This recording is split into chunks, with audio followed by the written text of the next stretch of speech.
It's humid, though. Yeah, that's humid. All right, fire away, guys. I know you've met with a lot of these tribes. There's a lot that goes into playing this game, but having the support off the field is so important. And I think a lot of guys, like you mentioned, are very, very well equipped for this type of role. When it comes to these private workouts with some of these quarterbacks, what does it look like? What do you like to see? And what do you hope to gain from it all? Yeah, I think when you're seeing a quarterback throw live, obviously you have the pro day, which is scripted, and they've run through that script, and they have their receivers, and it's very efficient, and they do a great job. Also, the nice part then at a private is you can kind of put them on your own script, and you can ask them to make a couple throws or put them out of order or challenge them a little bit. Or I think maybe the coolest thing to do is give them a coaching point and say, hey, try and take 2 steps off of that drop, or let's see if we can throw it this way, or put your eyes here, and just watch them take coaching. So I think that private, you have a little bit more say in the evaluation piece right there on the grass. But either way, you get to up close see how the ball comes out of the quarterback's hand. I think it goes back to Chris's question. A very impressive young man, has been coached really well. Joe Judge is down there as his quarterback coach, and Joe's former NFL head coach, former special teams coach, offense, defense. So Joe kind of knows the game, so you can tell that he's been really well coached and brought along the right way in this game. So impressive off the field, and then did a nice job on the field as well. A quick follow-up on Bert. I know some of the concerns that people raise is maybe the style of offense that he played in at Ole Miss. It being a spread-out RPO offense, how do you kind of just evaluate the trend, how something like that could translate to the NFL? Yeah, I think that's probably overstated. I don't know that there's a huge difference in what colleges are doing and what people are doing in the pros these days. There's certainly elements that you're going to ask a quarterback to do differently regardless of what school he came from. So I don't think that there's a concern there. Milroe's a runner, and it doesn't seem to fit your type of quarterback. Why is that? Why is he being considered so seriously about that? Yeah, I don't see him just as a runner, Tony. That's certainly an element of his game. God's blessed him with the ability to make plays with his feet when necessary, but he's made plenty of throws in his career. So again, another really impressive young man. Having getting down there, spending some time with him and his family, I think he's again done a really nice job just throughout this process. I don't know if I'd say improvement. I mean, obviously, I know Senior Bowl. You get in the 7-on-7 or that type of drill. So this is on air. But yeah, I think you're always looking at mechanics and how you could help a player. But yeah, I think the biggest thing, Tony, is it's such a body of work. It's such an all-encompassing thing when you're talking about evaluating these guys. So you don't want to say, hey, he had a great throwing session that one day, that shoots him up your draft board. You take all of this into account.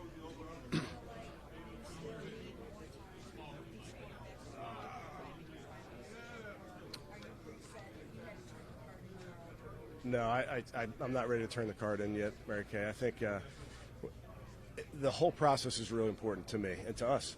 And there's still quarterbacks that we haven't seen throw live, still haven't gotten to spend time with them. We have guys that we're still going to bring up for our 30. And then we have our coaches' meetings.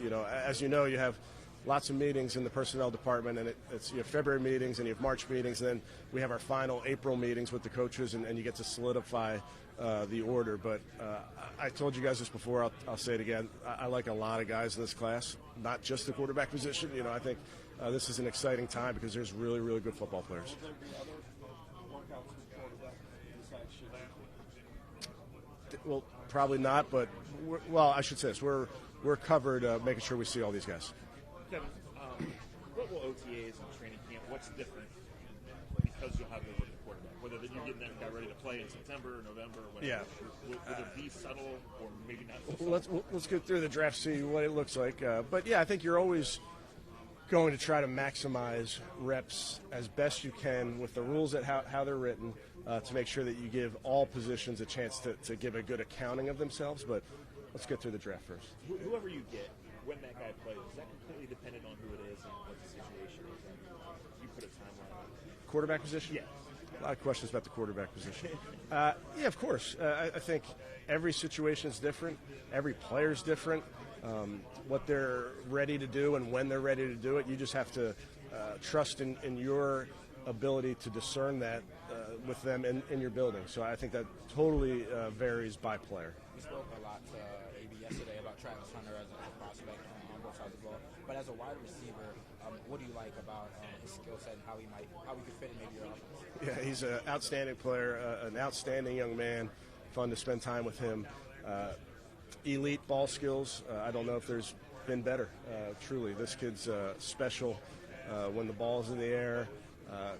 He's had a ton of production in the college game, and then by the way, he's doing it for both sides of the ball.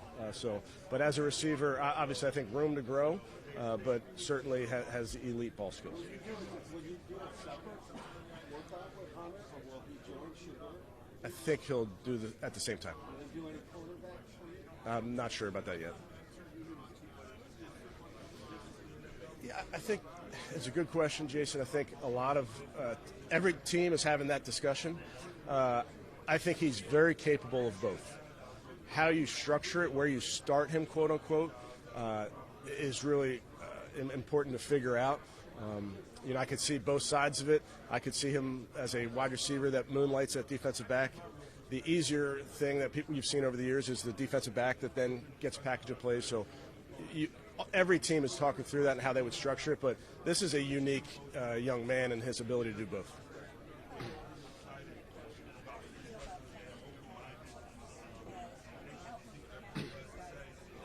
Yeah, very excited about Kenny.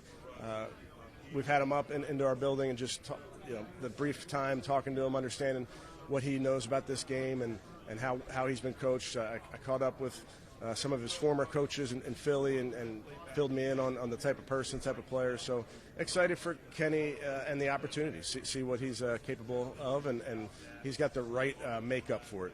Yesterday, you said he fits what the offense you guys are. What is that? Yeah, I think he's a very intelligent, accurate passer, but he's somebody that you've seen it from him. He's made plays in games. He's won football games with great decision making. He's a plus athlete. I've seen him make all the throws, so I really think he fits in whatever you're planning on doing. But talented overall player.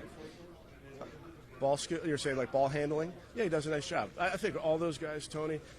You're always coaching them hard in that area because if you are running play action from under center, from the gun, there are a lot of nuances to those that you want to be able to master. So you didn't talk Philly with that Bill Carter last week, but I assume you did when he came here. Yeah, we talked a lot.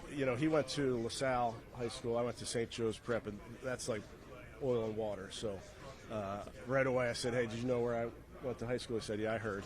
I said, is this going to be a problem? They said no. So we broke the ice, but very, very impressive young man.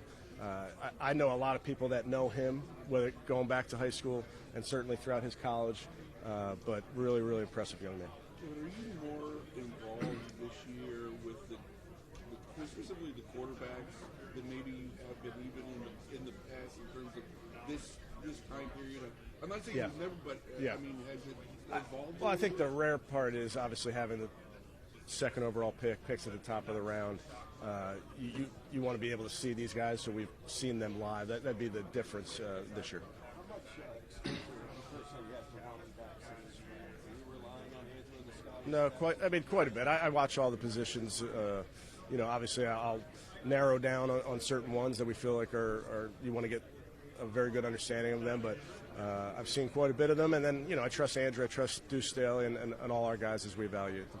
Given on the free agency schedule, you guys added guys both on the offensive line and defensive line. What excites you about what guys you have specifically on the edge for this group? On the defensive end? Yeah, impressed. Joe Tryon's a guy that we feel confident has a lot in his body. Impressive. Having him in the building, I think he's excited about the opportunity. So we're always looking to add good players, as you know. You can never have enough of those.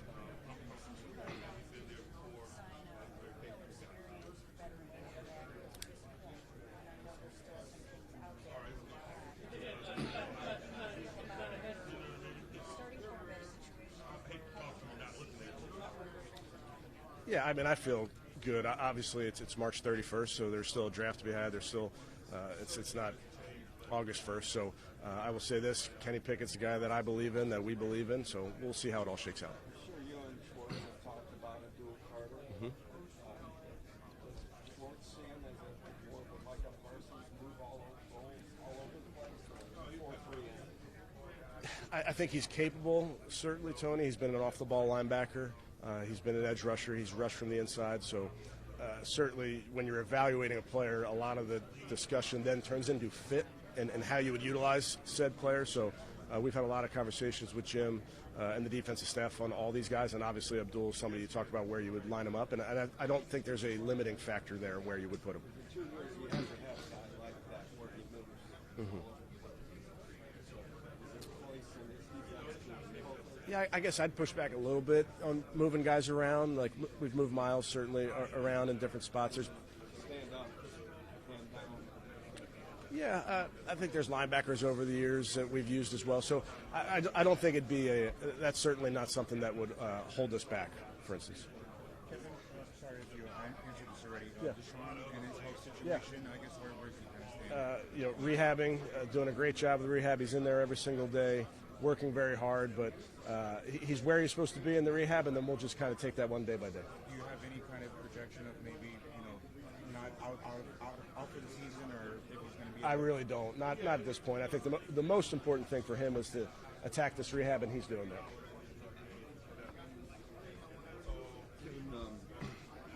When you evaluate, when you came out last season, you evaluated everything. Kind of going back to Zach's question about the OTA stuff, but training camp, and do you look and say, the amount of contact, the amount of physicality, I realize there's a balance you have.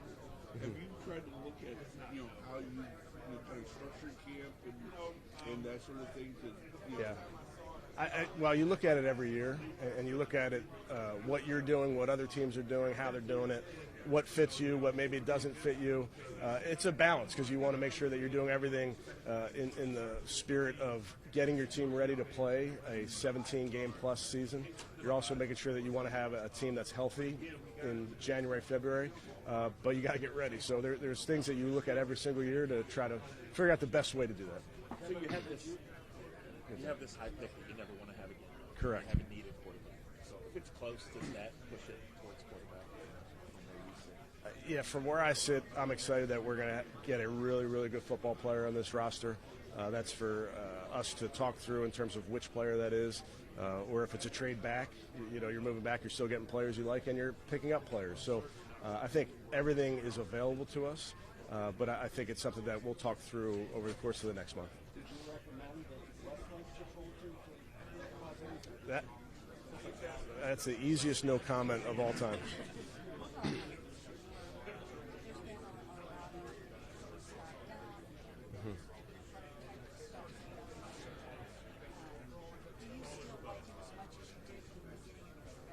He's an extremely talented football player. Again, getting to know the kid, you watch the tape, and you.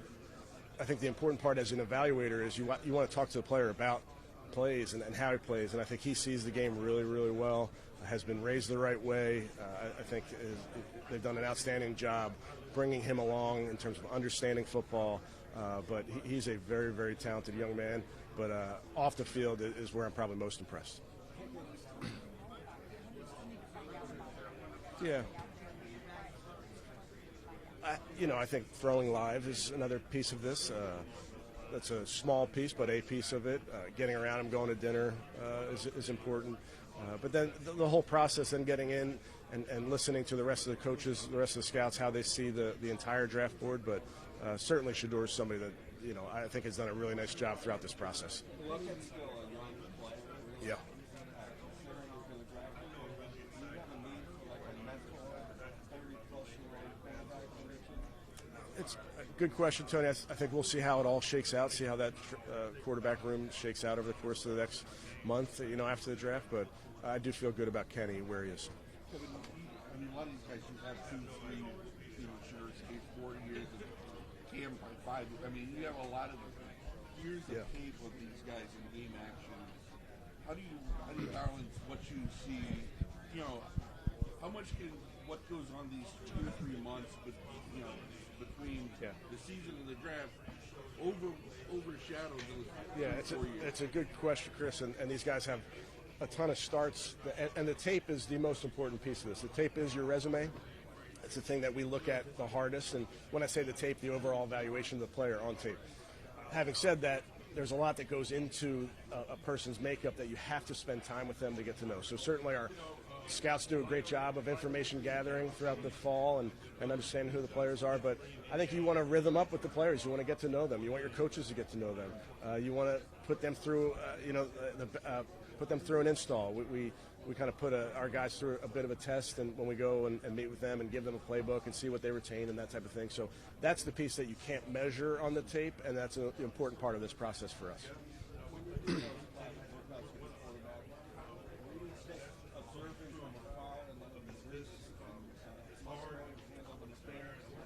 Yeah, I mean, I'm as close as you can be without getting in the way of the quarterback. But yeah, Tommy and Bill really run the workout, and we have a nice operation there. Shador is kind of a unique quarterback because obviously his dad is a Hall of Famer, and he's come into the NFL with a little bit of a celebrity status that we don't typically see in quarterbacks. Does that present? Do you have to evaluate him in a different sense, or do you feel like he's just one of every prospect? Well, like I mentioned before, he's been raised the right way. He's got a great way about him. Obviously, when you're the son of a Hall of Famer, there's a lot that goes with that.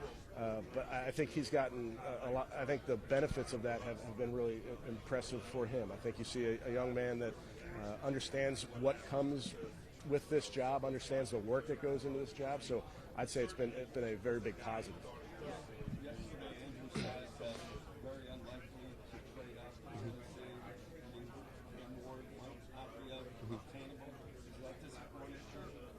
I mean, sitting here at the second overall pick, Tony, the exciting part is there's a lot of really good football players in this draft. If we stay there at 2, I know we're getting an outstanding football player to our team. Andrew said he's for using the whole shot clock. So if you get to Thursday afternoon and you don't know, what would that be like for you? Yeah, I'll be tuning in like the rest of us. Again, I think it goes back to everybody wants to know who you're picking in February, then in the middle of March, and anybody who says they know what we're doing, it's just not the case. We don't know what we're doing yet, and I say that because we're taking in all the information. Certainly there's guys that you're circling, if you will, but we want to get through this process before we make any determination. I was going to say, you kind of alluded to, in your mind, as you go through the process, there are guys kind of circling on your mind. As a head coach and as an offensive play caller, how much will you kind of pound the table for maybe your guy? No, the guys we're circling are good football players, whether they're offense or defense, that will help our football team. So there will be no standing on tables. These are outstanding football players. Not even for a quarterback that you really believe in? I believe in all these guys, and I understand the question. Nothing is going to stop us from taking any of these positions. I don't think there's any desire to have to take this position, have to take that position. We're going to get a really, really good football player, and I'm excited about how that is going to impact our football team. The circle that we're talking about, what about outside the circle? Are you opposed to the 2 quarterbacks? No, not opposed. Again, it's got to see how this shakes out, this draft shakes out. But I believe I've been on staffs where we've had 2 rookies, QBs.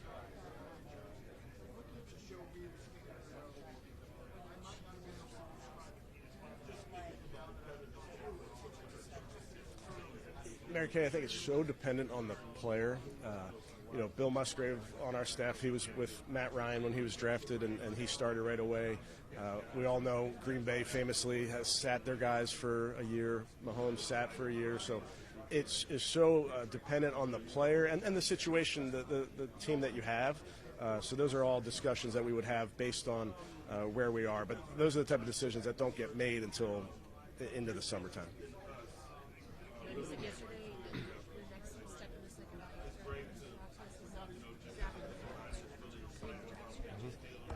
Taking all the information from the evaluation, what's your role in that process with AP and October and Tier? What's your role in this process? Meeting with the scouts and collecting all the information to create that strategy. Yeah, I try to be an asset and a resource to Andrew and our entire staff.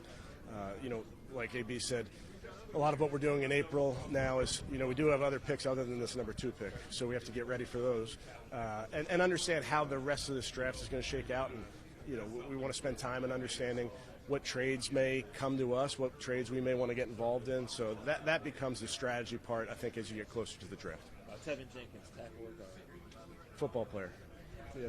Excited about him. He's a wired the right way, a guy that we have done a lot of work on when he was coming out, but big physical guy that we'll get to work with him and Coach Bloomgren and our coaches will get their arms around him, and we'll kind of determine that as we go.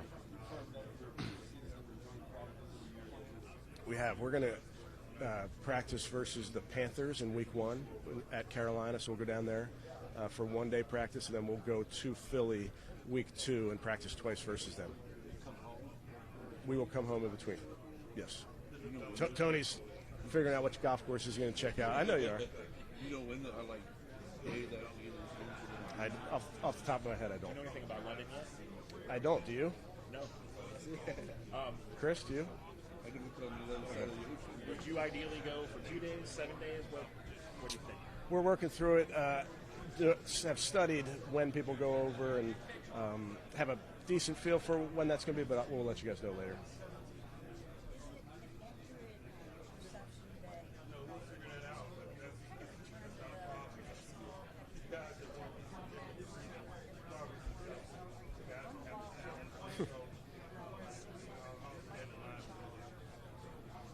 Yeah, I think I don't get caught up, as you know, in the name of our offense and what it is and that type of thing. I believe in our system. I believe in our coaches that are going to implement this system. We just want to be multiple. We want to be versatile. We want to be able to run the ball, throw the ball, and really make sure that the most important players on our team are impacting the game. Obviously, you mentioned Nick. We'll see how it all plays out. This is obviously the business of football, like we talked about before, but we'll see how it shakes out. Milrow connection aside, what is Tommy's role in just input and evaluation here? He knows more than Milrow. He just knows him probably the best. Yeah, I mean, he knows a lot of these college quarterbacks when you're in the game and you're in recruiting and that type of thing. So has a very interesting perspective on all these players. He's played the position at a high level. So certainly leaning on him on what he believes in, both in the evaluation on the tape and the evaluation of the player when you meet with them and the evaluation of the player when you're seeing them throw live.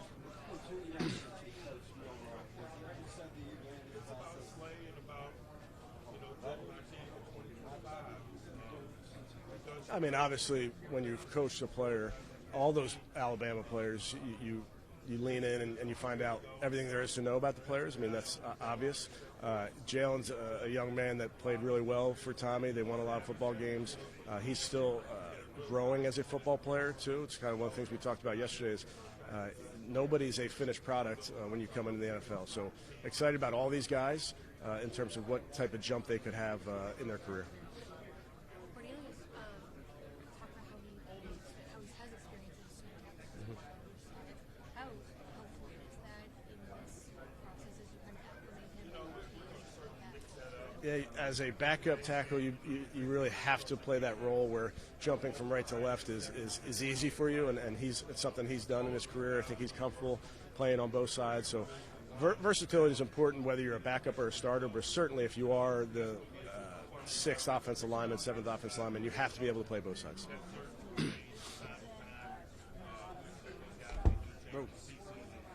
Yep.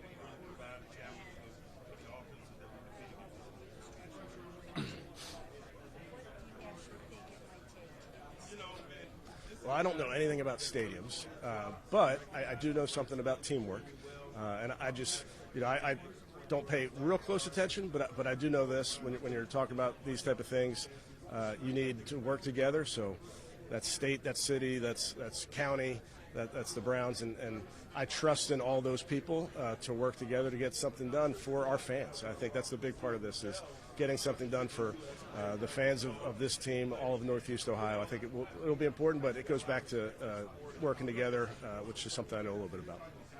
Where were you when you found out that Miles was open to reconciliation and signing that deal and all the feelings and that? I don't remember the specifics, Daniel, other than really good dialogue throughout those couple weeks with his group, so knew that was always a possibility.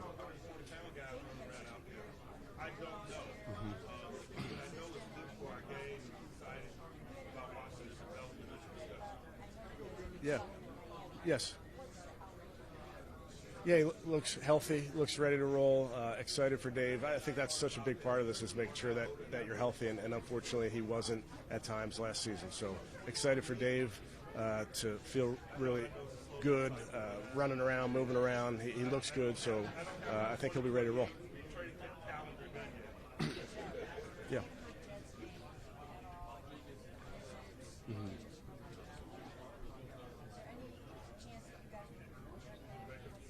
Yeah, I'd really see how it all shakes out. That's something that Andrew and crew will look at.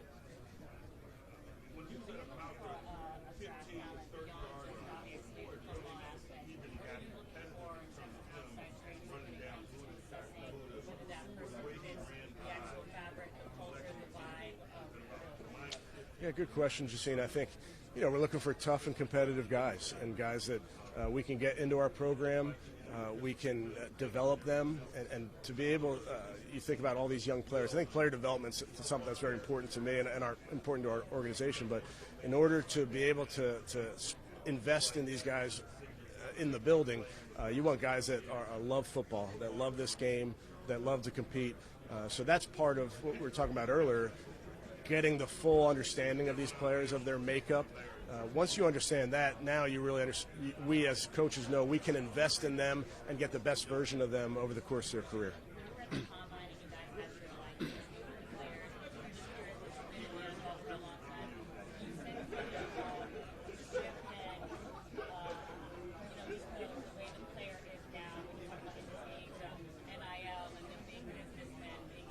Yeah. It's a good question. Yeah, I think, listen, the landscape of college football is so different. It's not like the old days.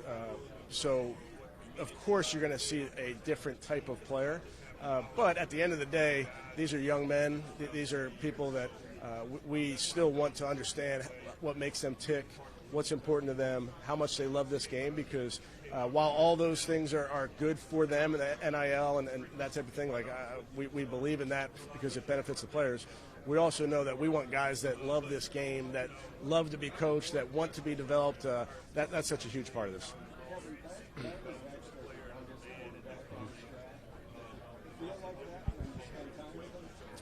No.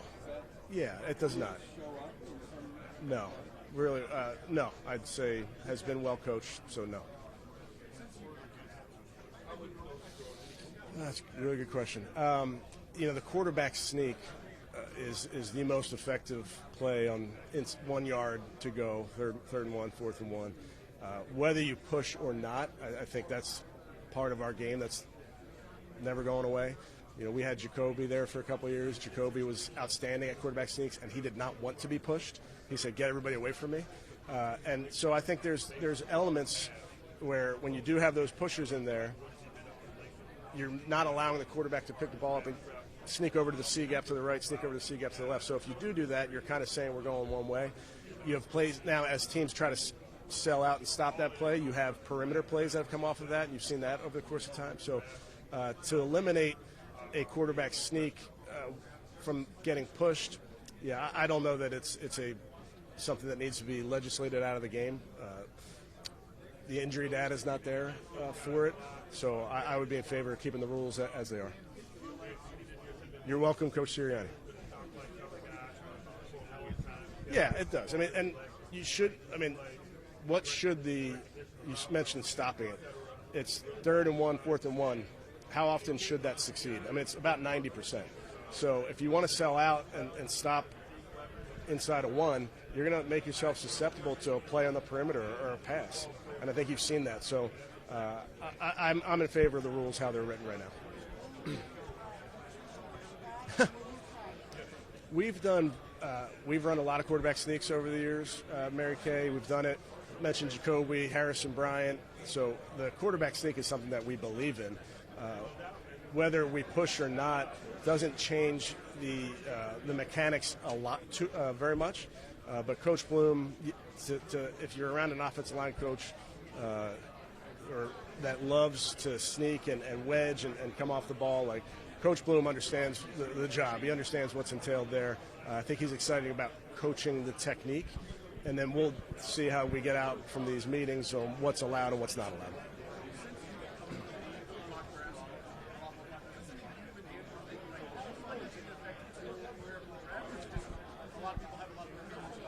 Yeah, I think everybody, I would imagine every team aggregates them. You weigh certain ones maybe more than others, no disrespect.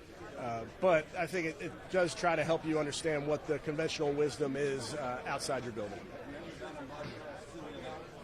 I have not, but I'm open to it. I don't know. Yeah. You mentioned using mock drafts. You want to take one more? Does anybody have a more serious question? Because I'm a little off. We'll do two more. Yeah, you mentioned like using mock drafts. I think there was a quote from Eric DeCosta talking about using like Madden rating or something like that.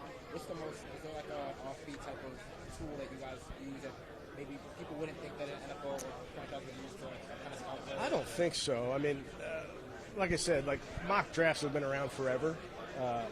And there's certain mock drafts that are more plugged in than others, and I think that's important for us to understand that. So there are people responsible for looking at all them and understanding where players are going based on mock drafts, and then you do your calls with different people where you're trying to get intel on different positions, and all of that goes into the decision on.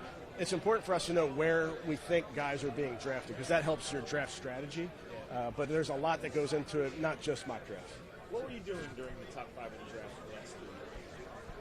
I was in the building. I had it on, but I think I was probably just doing some busy work. So you talked about all the players that you think at number 2. Would you be disappointed if Andrew trades down from 2? I wouldn't, because guess what? There's a lot of players I like. It's not just 3 or 4. I mean, wherever he would move back, there'd be a really good football player. I feel really strongly about this draft, just having spent some time with it. And it's not just the top of the draft. I think really throughout this draft, there's some really good players. Okay, thanks, guys. Good to see you.